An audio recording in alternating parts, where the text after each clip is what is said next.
Français tout de même sont légèrement perplexes. À la télévision en couleur, une nouvelle émission demande des comptes aux décideurs.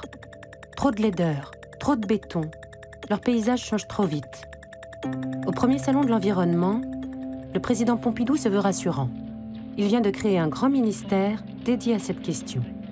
Cette bataille en faveur du beau, pour la protection de la nature, pour l'amélioration de nos logements, de nos usines, de nos écoles, estimez-vous que cette bataille soit bien engagée? En somme, que c'est bien parti. Eh bien, monsieur Zitrone, d'abord, permettez-moi de penser que la première des choses à faire, c'est de ne pas avoir une mentalité que j'appellerais réactionnaire, n'est-ce pas? Et de croire que tout était beau autrefois. S'imaginer que le Paris d'Henri IV et de Louis XIII, c'était les hôtels du Marais, que le Paris de Louis XIV ou de Louis XV, c'était les hôtels du Faubourg Saint-Germain ou de la place Vendôme, c'est une illusion. Il y a toujours eu, malheureusement, beaucoup de laideur. Nous faisons tous les ans, n'est-ce pas, l'équivalent d'une ville de 2 millions d'habitants. À partir de ce moment-là, les problèmes ont une autre dimension. La construction continuera donc à marche forcée.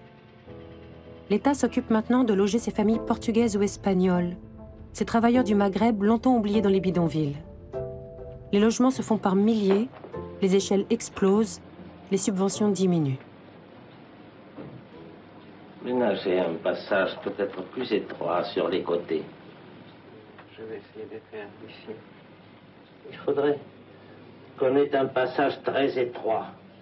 Comme à Venise, 1 million de gens passent par 2 mètres de large, c'est là que l'on surprend brusquement une grande place. Des bâtiments de 4 niveaux.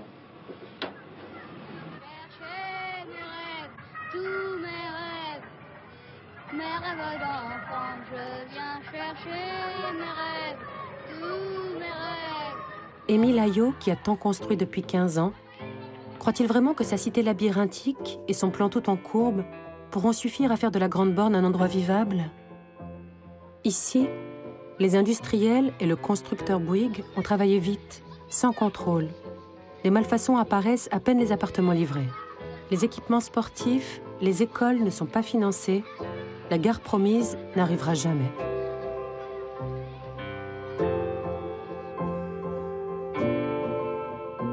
Ce sont les derniers feux des grands ensembles. Déjà, les offices HLM n'ont plus les moyens d'entretenir ces cités construites trop vite, trop mal.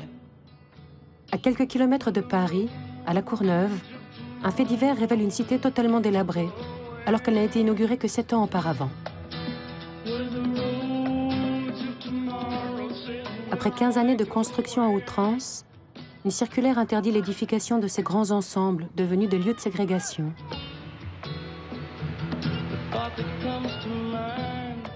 Au même moment, une série de scandales immobiliers éclate.